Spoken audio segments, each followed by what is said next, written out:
pada musim hujan ini siapapun akan meyakini adanya longsor itu disebabkan karena air hujan terlalu deras, terlalu lebat.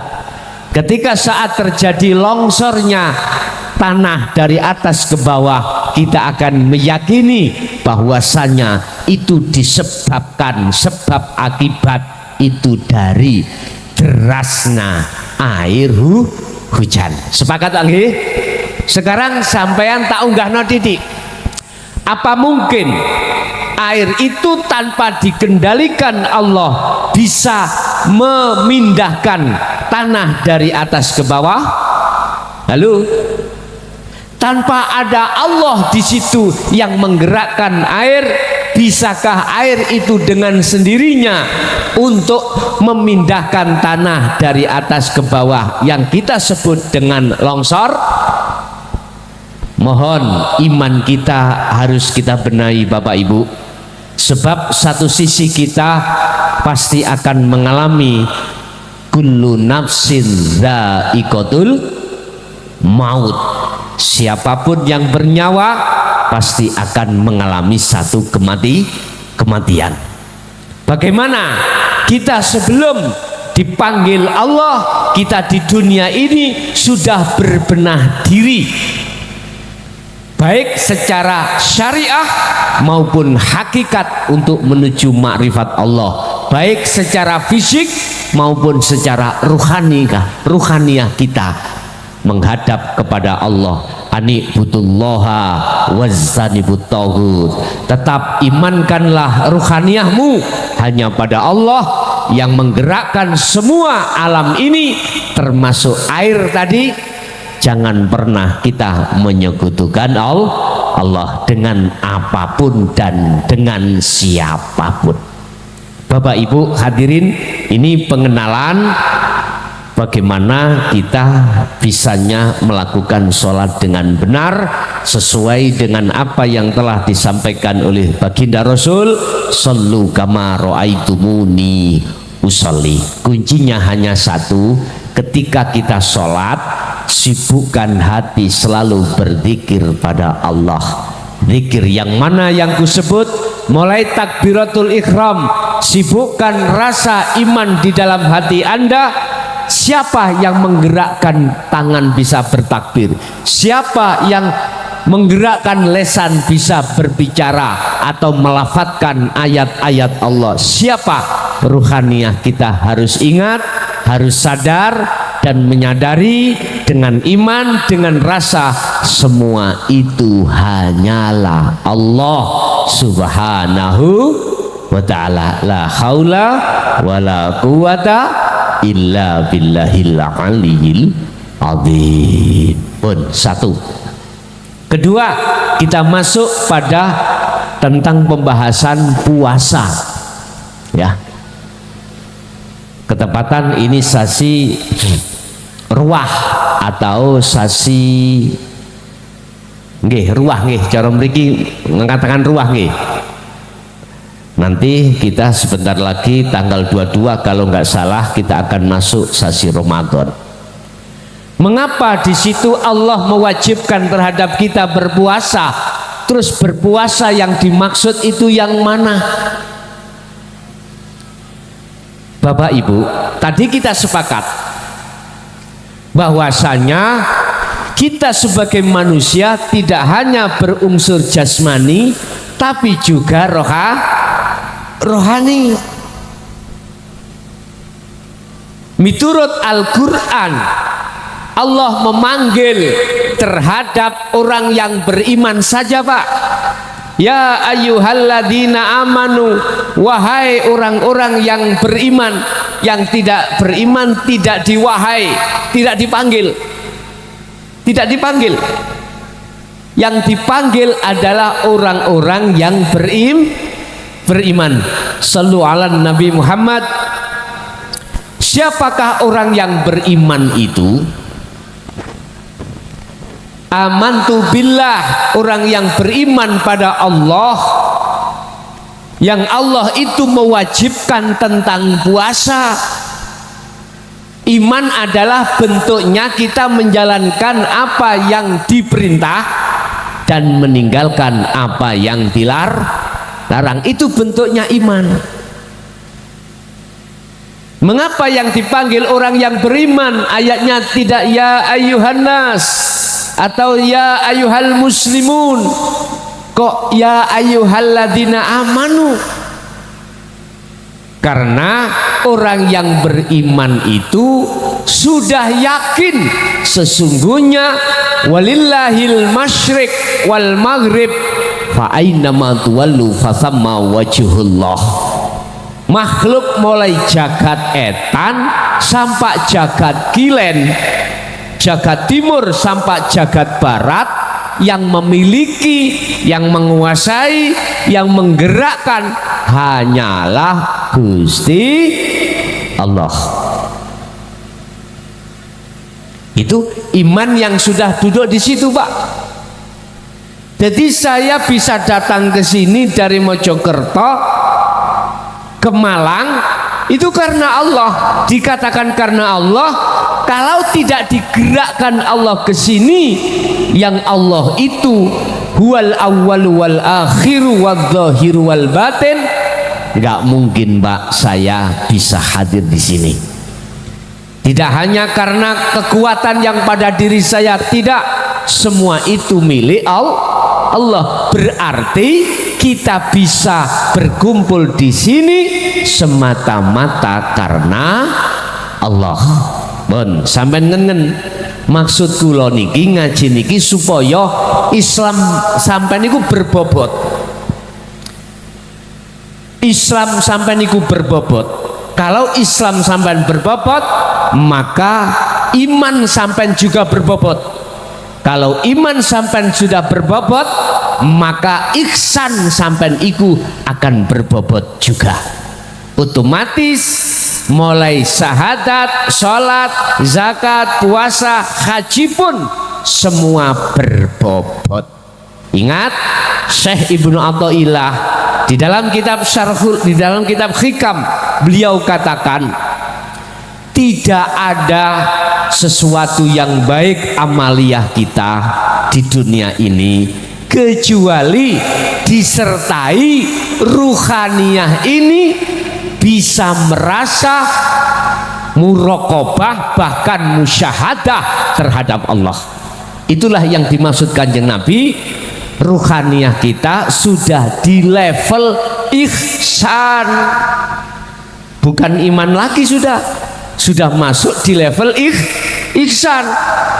Tandanya bagaimana? Sholat dengan iki tidak hanya sholat saja, ruhaniyah sampai tidak mudah untuk teringat terhadap apapun dan siapapun. Ruhaniyah sampean itu hanya sibuk melihat, mengesahkan terhadap Allah yang ada di dalam maupun di luar diri panjenengan semuanya.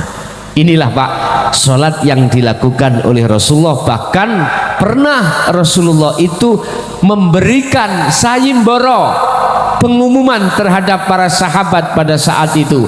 Wahai para sahabatku, siapa di antara anda yang bisa sholat dengan khusyuk, akan saya kasih serban hijau ini. Ini Rasulullah. Apa fakta di lapangan? Ternyata semua hak sahabat tidak bisa, kecuali Sayyidina Ali.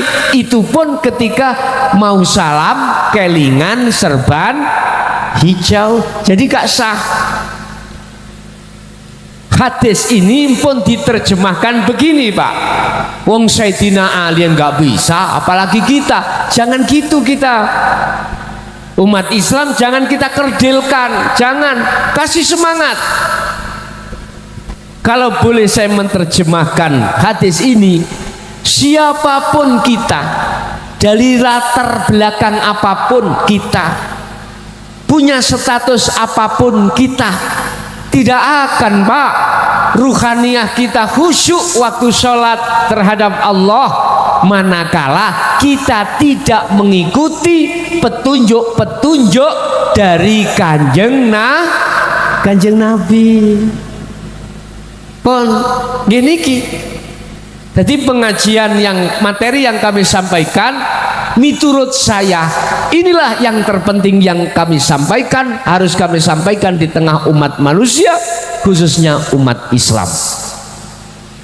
Sebab siapapun Anda, kalau sudah terbenah, terbimbing sholat kita dengan benar, maka aku yakin amaliyah jenengan kali kulo ini dengan sendirinya, yang asalnya kita itu selalu di jalur maksiat, dengan sendirinya kita akan mengalami satu proses di mana kita akan masuk di dalam tauhid la ilaha illa anta subhanaka inni kuntu minadz-dzalimin. Itulah yang disebut taubatan nasuha. Makanya nek ana maling gak usah kok lono kuwi maling pencuri, jangan. Kita didik sholatnya dulu, nanti dengan sendirinya malinge minggat, aku yakin. Jadi nanti keamanan kepolisian wis gak repot-repot.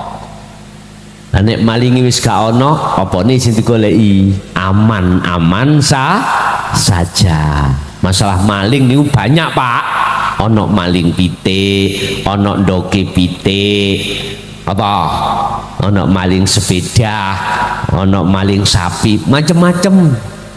Maling iku wadah, pencuri iku wadah, di dalamnya banyak hal, sekupnya masing-masing. Makanya kalau boleh saya katakan, Indonesia tidak akan pernah mengalami kolab manakala sholatnya masyarakat yang dipimpin mulai imam sampai makmum, semuanya sholatnya itu benar.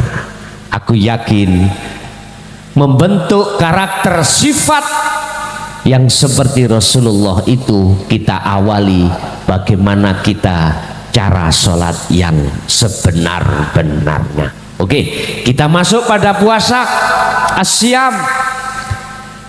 Secara fikih Bapak Ibu, kita akan menjaga atau menahan lapar dan dahaga pada waktu yang ditentukan di dalam bulan puasa Ramadan. Sejak kapan waktunya kita menahan lapar dan dahaga? Ketika kita masuk waktu sholat subuh, ada istilah imsak sebelumnya itu, ya. Di situ kita banyak ulama yang khilaf tentang imsak. Makna secara lugat adalah ngeker. Ngeker kita adalah tidak mau mendekat. Wala taqrabah hadis syajarah. Jangan mendekat. Artinya imsak sudah, kita tidak makan. Padahal waktu setrat kita terhitung masuknya waktu sholat subuh sampai ghurubus syamsi surupe srengenge, yaitu waktu maghrib. Itu puasanya jasmani Bapak Ibu. Terus bagaimana puasanya rohani kita? Ini yang di tengah masyarakat jarang dibahaskan, Pak. Sungguh kita mengikuti sejarah baginda Rasul Nabiullah Adam alaihissalam. Ketika beliau ada di surga, hanya satu pesan Allah yang tidak boleh dilanggar. Adam, kau ingin selamanya di surga? Sedika dawuh. Siji dam yang tidak boleh kau lakukan, pangestu menapa niku, wala taqrabah hadhihi syajarah, jangan kau dekati pohon itu. Pohon, Pak, ini bukan buah kuldinya, pohon. Lah, di mana buah mesti nemplek di pohon. Jangan kau dekati itu. Manakala kau berani mendekat, pasti di dalam hatimu ada keinginan. Apa keinginannya? Untuk menikmati. Jikalau kau mempunyai keinginan, pasti kau akan berupaya bagaimana keinginan itu akan berhasil. Udah Pak, diteken MOU pun diteken. Kalau ibu kepala desa dapat SK dari Bapak Bupati, des, sah, sah. Nah, pun di situ ada apa namanya, rambu-rambu yang tidak boleh kita lakukan dan harus kita lakukan. Di situ juga diatur di dalam undang-undang perdesaan, Kemendes yang berhubungan dengan Menteri Keuangan. Oh, udah diatur payung hukum kita adalah aturan-aturan undang-undang, bahkan terakhir perdes kita sebagai payung hukum. Tidak boleh keluar dari realnya. Apa yang terjadi Bapak Ibu ketika beliau Nabi Adam?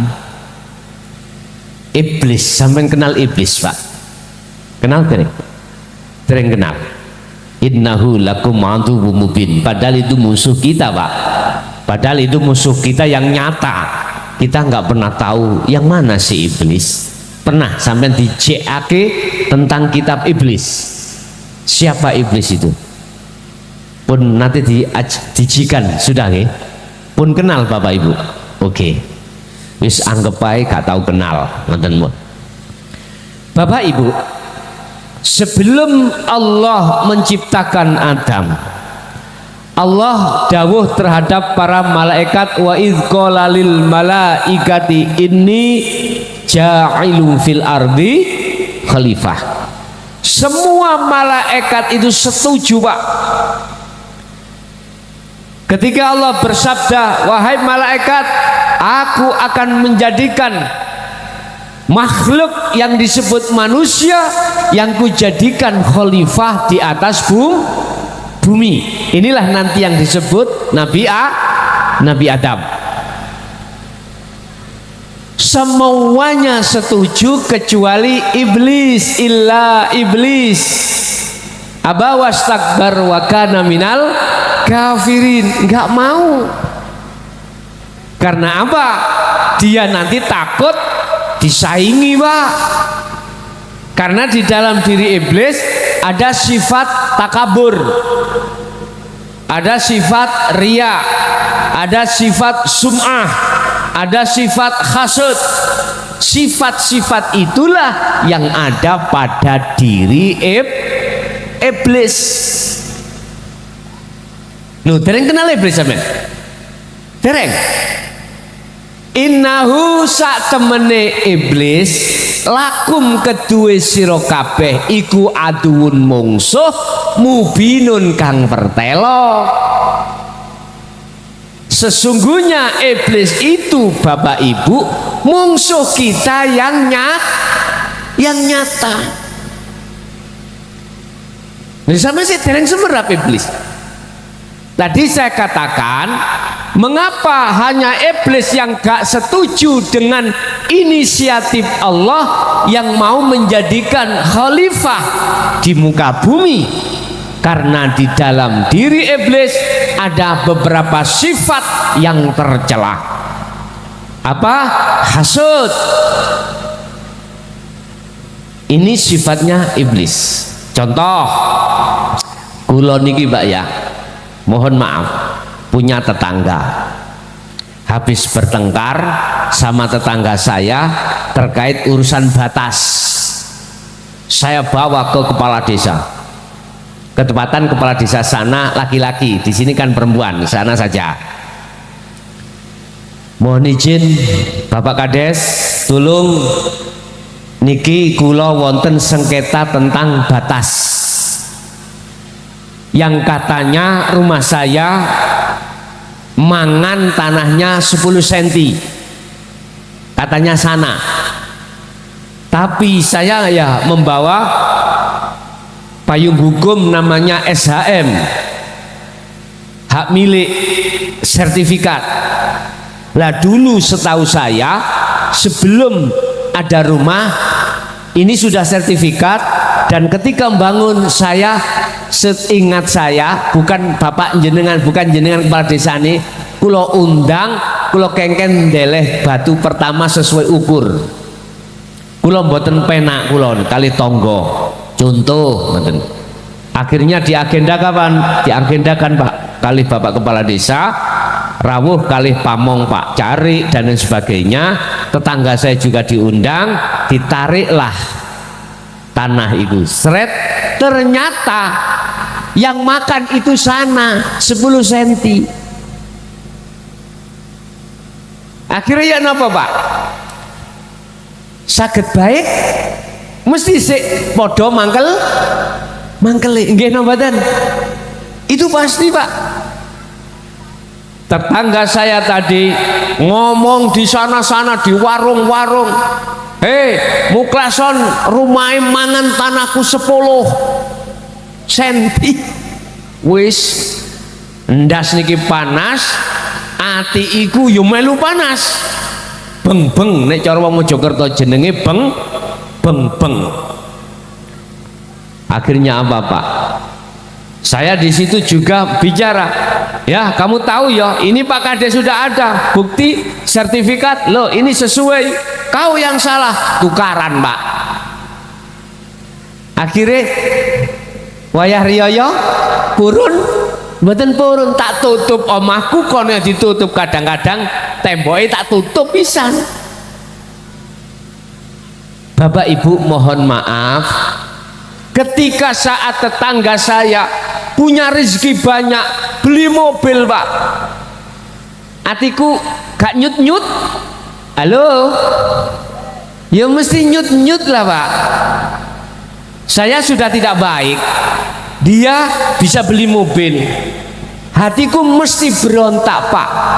Dungone mesti welek hatiku, mandar ndang nubruo. Lah ngoten nggih.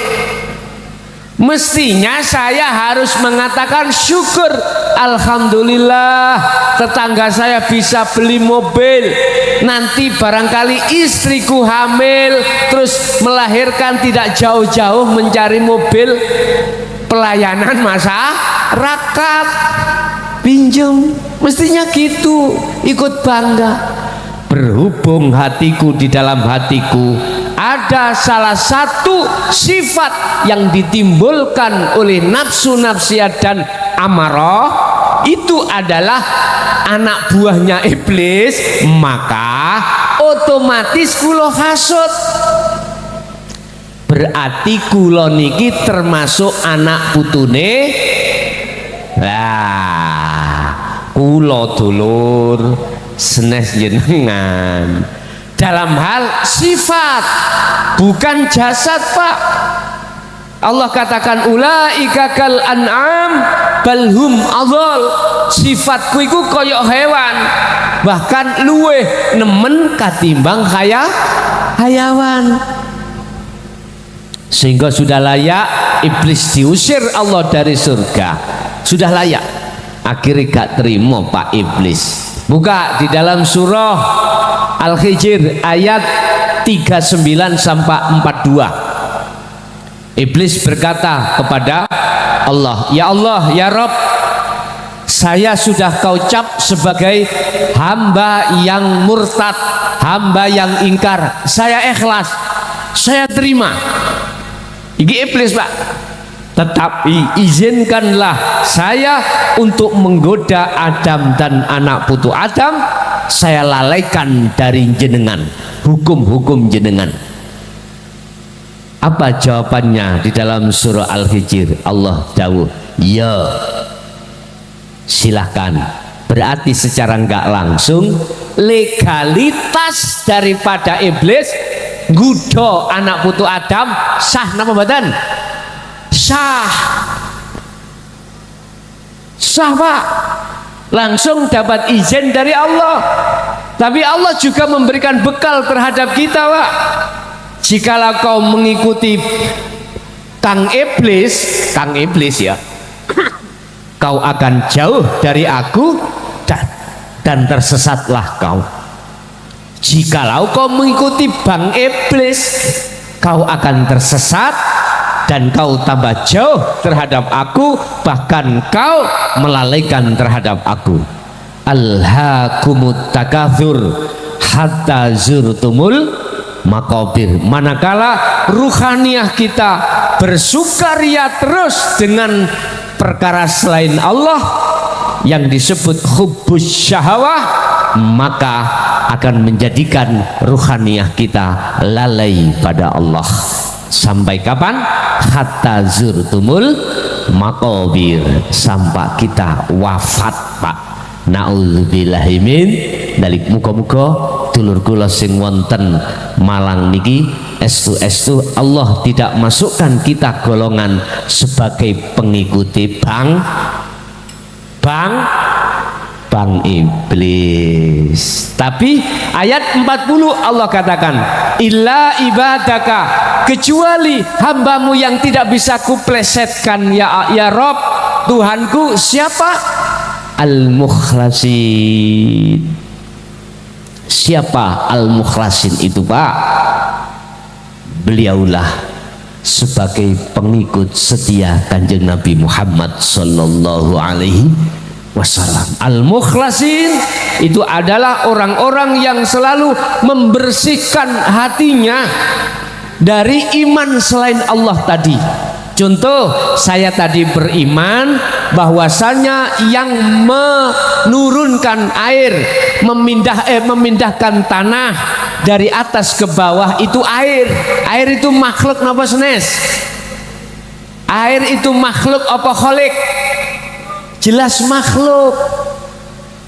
Iman kita jatuhnya harus pada Allah.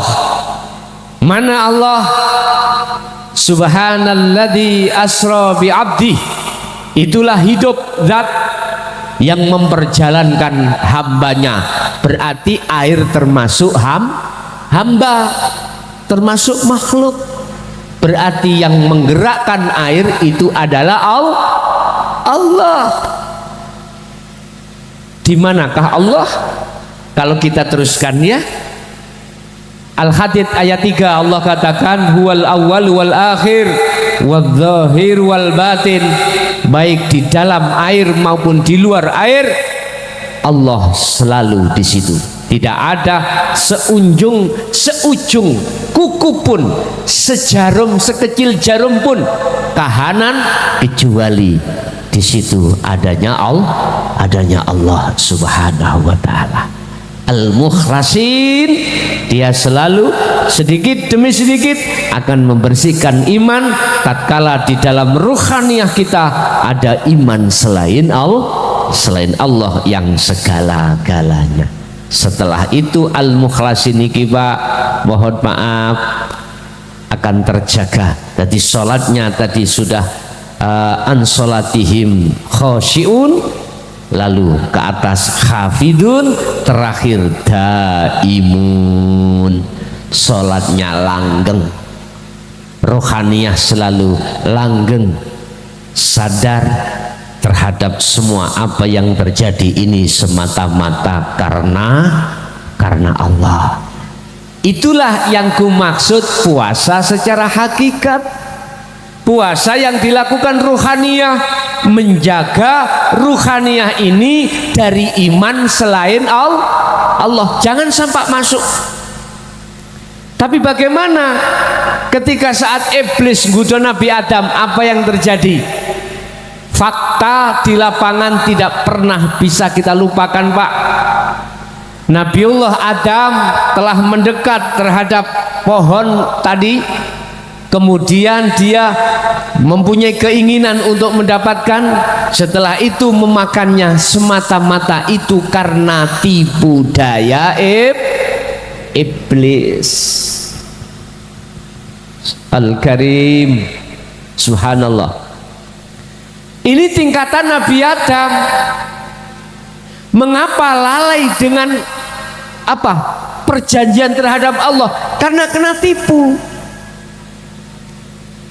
Iblis, kalau diri kita nafsu, akan membuat bagaimana kesenangan dunia itu akan menjerumuskan ruhaniyah.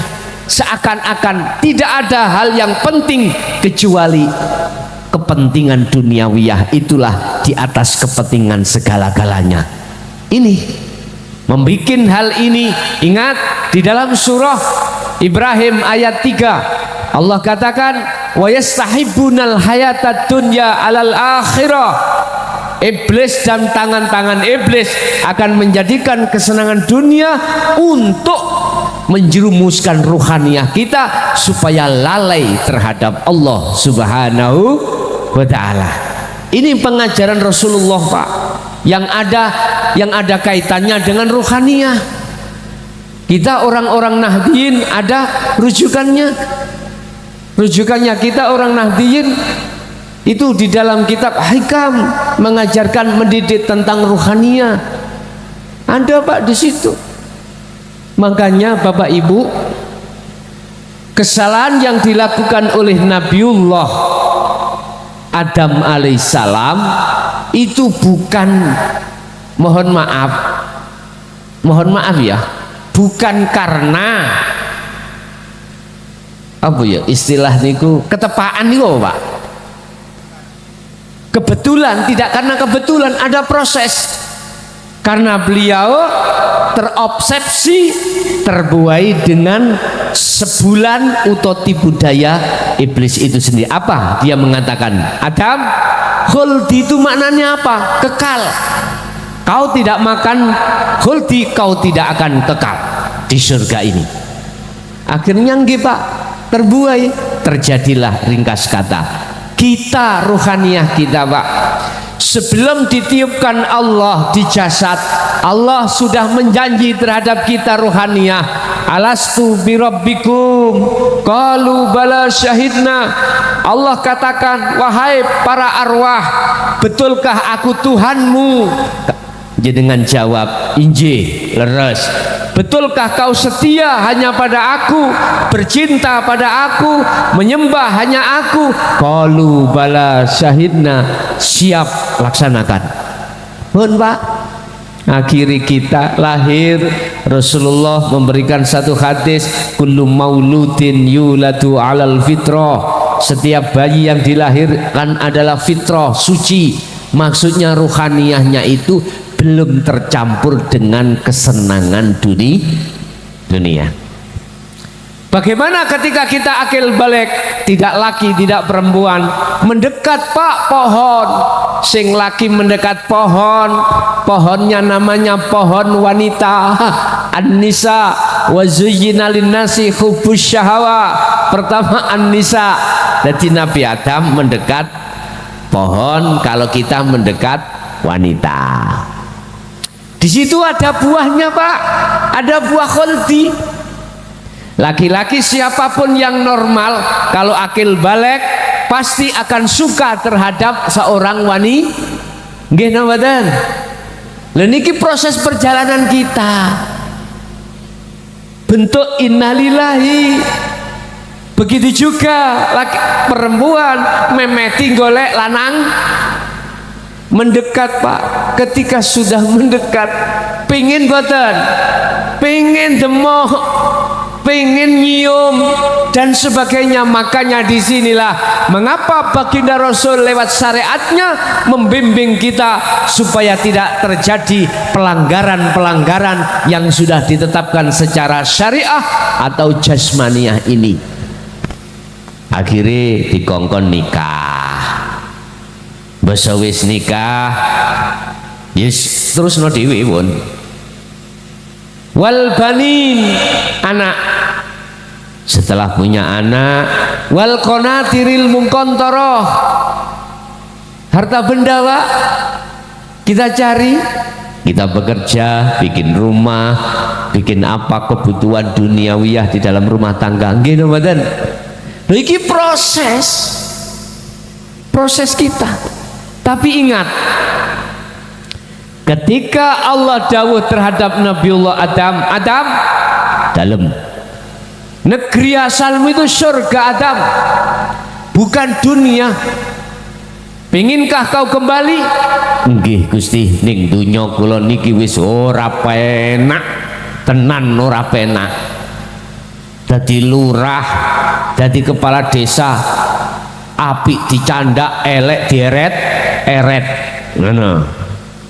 Apik yo wis gak dituturno apike, tapi nek wis ketok elek dielek elek. Mohon maaf Pak, ketika saat terjadi Covid kemarin, kita kepala desa, semua kepala desa sing kula rasakne, kanca-kanca kepala desa iku kula deleng kula takoki situk-situk, gue geran ambek wargane masing perkara BLT. Nggih ya Bu. Hanallah. Di daerah sana Pak, ngen saya, di saya tempat saya Mojokerto, padahal kepala desa dengan staf-stafnya itu sudah membagikan BLT sesuai dengan syarat-syaratnya. Kita mendapatkan BLT itu ada kriterianya Pak. Gak angger orang diwenehi ngoten niku piye Pak.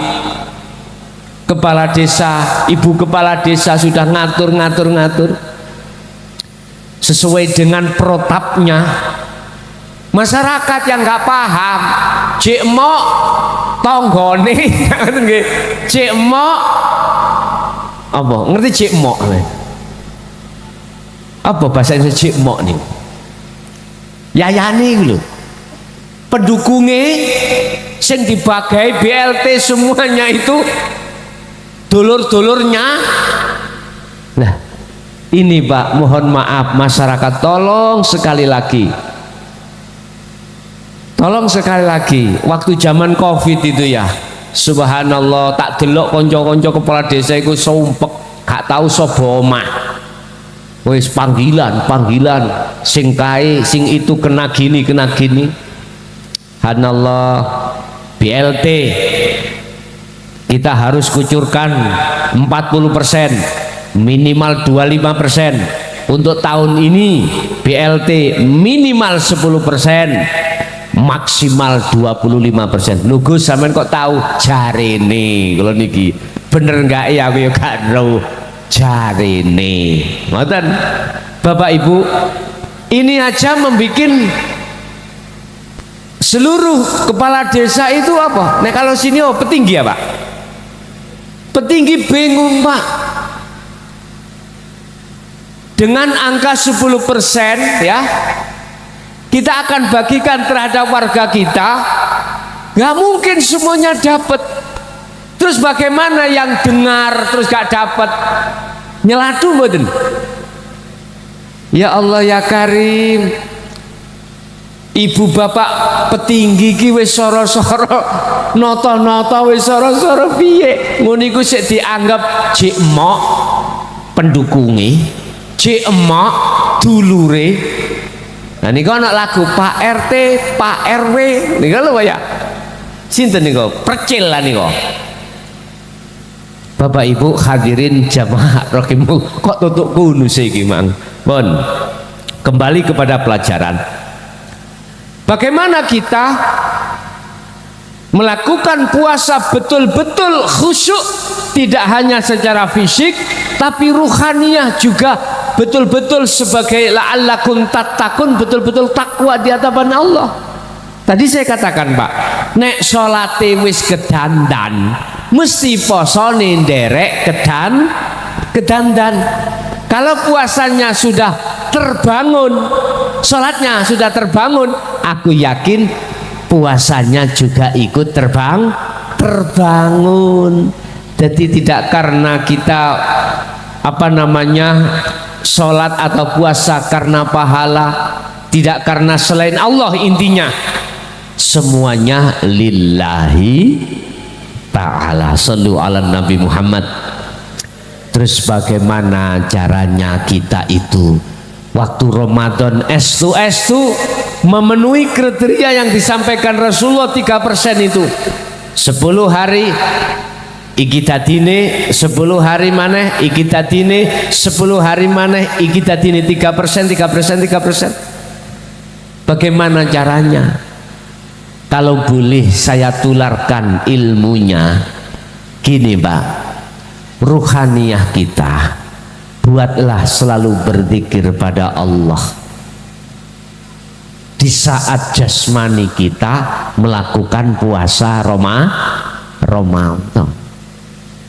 nggak dibuat ngerasani tonggo, nggak dibuat ngomong-ngomong urusan eleke tonggo, eleke konco. Jangan.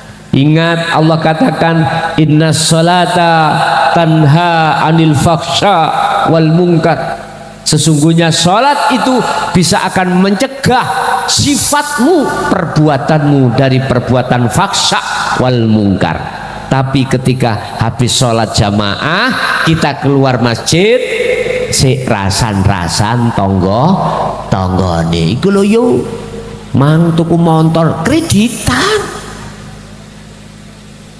paling duit warisan itu. Berhubung kula mangkel kali tonggo kula, mesti yang ku omongkan itu tidak baiknya tapi jeleknya. Sifat-sifat seperti ini Bapak Ibu akan bisa habis, akan bisa keluar apabila kita selalu hati berzikir pada Allah Subhanahu wa ta'ala. Oke, urusan kita banyak, sifat-sifat seperti sifatnya iblis, itu proses kita Pak. Yang terpenting sekarang adalah al-mautu mutu qoblal maut. Matilah kau sebelum kita menghadapi satu kematian. Inilah yang kumaksud inna lillahi wa inna ilaihi rajiun. Sebelum kita kembali kepada Allah dipaksa di dunia ini, ruhaniah sampean kembalilah pada Allah. Kembalilah. Inilah yang dituangkan Allah terhadap Nabi Adam. Kau ingin kembali ke surga? Injih Gusti. Fatalaqa Adamu min rabbihi kalimatin fataba alaih. Ada syaratnya. Apa syaratnya? Nabi Adam harus menerima kalimat. Apa itu kalimat?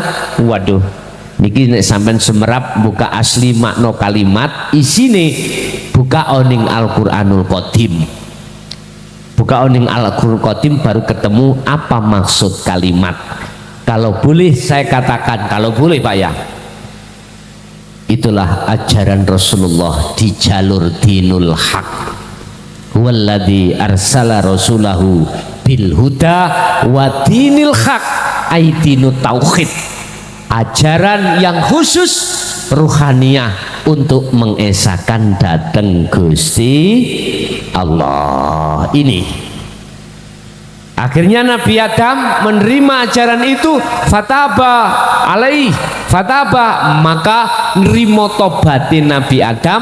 Allah nerimo tobatin Nabi Adam iku mang atas kesalahan memakan buah huldi. Lah kita bisanya kembali kepada Allah, kita harus mengikuti Rasulullah, otomatis kita harus kembali kepada Allah. Tobate opo Pak? Tobat kita adalah nafi isbat. Artinya iman yang ada di dada tadi, yang imannya terhadap selain Allah, sisingkanlah, hilangkanlah. Inilah yang dimaksud dalam surah Al-Baqarah ayat 256. Monggo dilihat. Wa may yakfur bit-taghut wa yu'min billah. Barang siapa membersihkan togut di dalam hati kita, wa yu'min billah, maka mereka imannya hanya pada Allah dan mereka akan bisa kembali dan bertemu Allah Subhanahu wa ta'ala. Ringkes kata, pengen sampai balik nanggone Allah, sampai harus kembali pada negeri asal jenengan. Apa negeri asal kita? Secara syariat surga rahmat. Secara hakikat apa kita? Negeri asal kita pun tak takoki wong sak menike iki asale ono apa gak ono. Kita itu makhluk asalnya tidak ada apa ada? Jelas tidak ada. Adanya kita sebab diadakan yang ada, yaitu al-haq, Allah Subhanahu wa ta'ala. Jikalau kau ingin bisa kembali kepada yang ada, kembalilah yang sebenarnya Anda dulu. Kalau kita awalnya tidak ada, sekarang merasa ada, kembalilah Anda merasa tidak ada. Kalau Anda merasa tidak ada, disitulah awal Anda akan tahu sebenarnya yang ada al-haq. Al-haqqu laisa bimahjubin. Hikam 95 kalau nggak salah 98 makolahnya. Wa innamal mahjubu anta. Kalau Anda sudah sampai pada Allah, disebut sampai sudah pada Allah, berarti makrifat tadi, disitulah Anda tidak ada. Yang ada hanyalah Allah.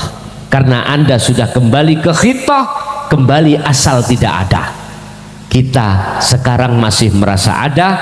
Bila mana kau ingin bisa kembali kepada Allah, rasa yang tidak ada, rasa yang ada yang menyelimuti kita tadi harus kita kembalikan terhadap asal kita tidak ada.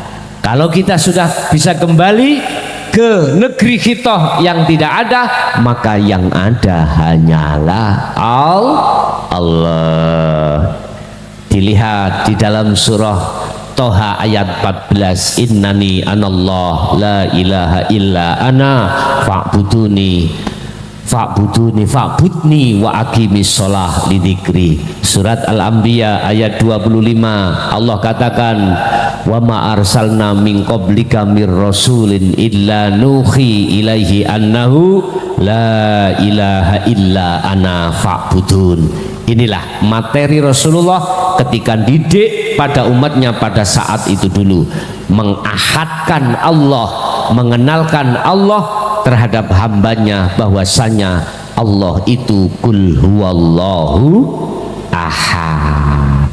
Kesimpulan pengajian pada malam hari ini, jikalau kau ingin sholatmu khusyuk, kembalilah pada Allah. Jikalau kau sholat puasamu betul-betul bermutu, maka kembalilah pada Allah. Artinya semua apa ahwal, semua apa keadaan yang ada pada diri kita, ruhaniyah kita sadar dan menyadari sesungguhnya semua yang menggerakkan hanyalah Allah. Kita bisa sholat, yang membisahkan adalah Allah. Ruhaniyah kita berpuasa, yang membisahkan puasa adalah Allah. Bapak Ibu hadirin, mungkin itu materi kita. Sanjai ngaji ini kok tegang sih Gus. Memang Pak, nek gak tegang gak dadi Pak. Sungguh, nek gak tegang gak dadi. Sampeyan tanya terhadap bapak-bapak ibu, nek gak tegang iku gak dadi. Artinya gini Pak, inilah pengajaran ilmu khusus tentang ruhaniyah, itu nggak ono guyone. Mohon maaf Pak nggih. Sungguh ini yang selama 23 tahun kami sampaikan hal ini. Terus pundi? Ada yang tanya? Ada? Mungkin ada yang tanya terkait materi sebelum kita tutup dengan doa. Ada Pak? Tidak ada ya? Mudah-mudahan apa sedikit ilmu yang kami sampaikan ini betul-betul akan membuka pintu hati kita atas kesadaran kita selama ini kita ngaku-ngaku, tapi sebetulnya semuanya itu hanya karena Allah. Mudah-mudahan kita dibuka hati kita kesadaran sesungguhnya rohaniyah kita selama ini selalu berbuat dolim terhadap Allah. Yukhadi'unallaha walladzina amanu wa ma yahda'una illa anfusahum wa ma yash'urun. Kita tidak merasa, tidak terasa kalau selama ini ruhaniyah kita masih posisi dalam keadaan dolim terhadap Allah. Mudah-mudahan Allah mengampuni semua apa kesalahan kita di dunia ini dan bisa kembali terhadap Allah kanti husnul khotimah. Dan mudah-mudahan ilmu sedikit menjadikan ilmu yang bermanfaat bagi kita ila yaumiddin. Lahumul Fatihah.